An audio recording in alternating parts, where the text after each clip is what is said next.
I think I might have a slide. I don't know if I have that in there on my notes or not. I can't see the notes, but it's fine. Yes, yes. Okay. My go-to bait when times are tough, without a doubt. But um, I'm always fishing in tough conditions. I feel like I'm in high pressured situations where I'm on lakes where there are tons of guys out there fishing, or we go to a lot of lakes in the country where everybody is the locals. There's tournaments. There's 5 tournaments a week on them. So high pressured fishing is generally tough, and that's why I love the drop shot so much because it most always. I mean, it gets the bites. Like I like to throw my bait at a fish with a bait that I know they're going to eat the first time. Um, just so because I have to minimize my casts and everything during the day because I need to maximize, my productivity out there on the water.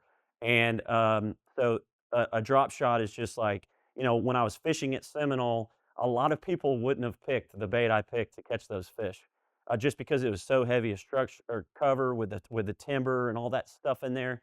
Um, and but it was a bait that if I threw it in front of one of those big fish, the way they were set up, they were gonna eat a drop shot, and they were gonna eat it the first time I threw at them. So, when it gets tough, those are great. I talked about that. It catches fish all over the country. All you gotta do is tweak the bait a little bit. You either need a nose hook or you need to rig it just like this, weedless. And it does catch all sizes of fish. Like, yes, you can I feel like a lot of people say, "Well, I just catch a lot of fish on the drop shot." It doesn't catch big ones. I proved to you guys that that's not true. Um, and sometimes when you get in areas where you're fishing, yes, you may. I found that spot on Lake Seminole. I may have caught 4 or 5 small fish, and then all of a sudden I'd catch like a 4+ pounder. Um, you have to spend some time in those areas. Like, it's not just a small fish bait. This bait does catch bigger fish. Now this is kind of the smaller version of this robo worm. They make one that's a little bit longer. It's more like a 7-inch version. And that's the exact, this wasn't the exact worm I was throwing on Seminole. I was throwing a little bit longer one. It's just the one I grabbed. It was easiest to get in my shop before I came. Um, but you can definitely upsize your worm here and make it a little bigger, and that'll help you catch, a little bit better quality fish, but not always. So you're still gonna catch small fish on that. All right, next slide. See you, Clint. Okay, so how do you fish a drop shot worm? Um, well, it's there's multiple ways to fish a drop shot worm, but We most of the time, this bait is meant to be fished on the bottom. Now, there's exceptions to that. You're seeing fish on your screen. You can get this drop shot hook right here, and you can take this minnow style bait, one of these, which I prefer the flat nose minnow, and all you got to do is nose hook that, and you're fishing that shad style bait. There's a couple different baits. You're either going to throw a worm or you're going to throw a shad style bait, but you can fish that bait vertically. If there's fish suspended underneath you, you can drop it down and you can put it right on those fish. I mean, we've been doing this with 2D sonar way back. And you could drop it right in there in their face and you can watch them eat it on the 2D sonar. So you don't have to fish this bait on the bottom, but primarily I'm fishing this bait on the bottom. If I'm gonna Nowadays, the way I fish, I'm gonna be throwing something like this if I'm trying to get suspended fish. Um, so yeah, so I you can cast this. I make a lot of people maybe think you fish this bait more underneath you maybe, or you make little pitches away from the boat. I make long casts. I fish this like a worm or a shaky head if I was dragging it on the bottom. Very effective. You can do that. I do it all the time. Matter of fact, something I was wanting to say earlier, in every fishing, any kind of fishing I'm doing, I like to be as far away from fish as I can. I feel like my chances of getting those fish to bite go way up. So I like to fish as far back away from a fish as I can. So I really like casting a drop shot to them. I did that on Lake St. Clair this year when I won.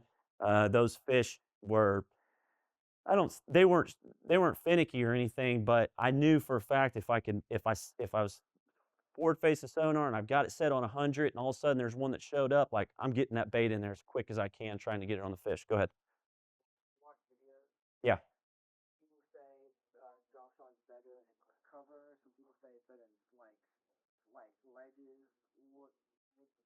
You can fish it everywhere. There's yes. No. No, all you gotta do, like I said, all you gotta do is tweak the bait a little bit. You can throw it anywhere and everywhere. Don't let anybody tell you different. I'm telling you. Yes, if you have it rigged like this and you're nose hooking and you go throw that in a brush pile, it ain't gonna work, man. You're gonna get hung up. So then, but if you rig it weedless like this, you're gonna be able to bring it through that brush pile, fish it like a worm slow. You can fish this bait anywhere. Okay. Um, so yeah, casting, long cast, you can just drag it. I throw this bait out there and I'm kind of tended to do the little jiggle, the little shake. I like that. Gives my bait a little extra wiggle. Um, I actually watch, there's a fisherman out there that's, I'm pretty sure he's done Bass University before, and I used to watch him fishing. His name's Brian Thrift. You ever watch Brian Thrift fish? He's always got a little wiggle on his rod tip, and the man catches a lot of fish, so I always started wiggling my rod tip because of him. It's true. Yeah, he's done a few bass use. Anyways, not it gives the bait, it gives that worm a little action. Why not do a little jiggle? Sometimes they like it when it's still, just holding it there. But I'm casting out, I'm dragging it back. I like to just drag this bait, like I'll just literally just kind of drag it back on the bottom, just like that. You can pitch. Obviously, you can pitch if you're looking at them on forward-facing sonar or on your 2D. Or you're fishing in some standing timber like that. You can pitch it visually right over there to that tree and let it go down. Free spool the line to the bottom. Uh, Very versatile you can do. You can even flip this bait. Um, I've done this multiple times fishing shallow around grass or in docks and stuff like that. I like to do it. If I'm fishing in docks and I'm flipping, I'm probably going to be throwing on a bait casting setup. I do that quite often um, for several reasons. A lot of lakes we fish, something I want to say is there's a lot of lakes we fish where the bottom's just nasty. You're getting that slime and stuff on it. This bait's perfect because you'll never, if you get it on your weight, who cares? It's on the bottom anyway. Um, so that's what I love about the drop shot. It keeps your bait up off the bottom and it's always clean. Um, yeah, next slide. Covered that. Okay. I don't know why that's in there. But it's a good looking bait there. I talked about that earlier, but I don't know why I put that in there. Let me think about it for a minute. So, yeah, so there's basically pretty much two, I guess you could say three styles of bait here, but I really kind of put these in two different classes. Worms, all right, so you got the robo worm, my go-to. The other kind of worm, which I won on St. Clair with,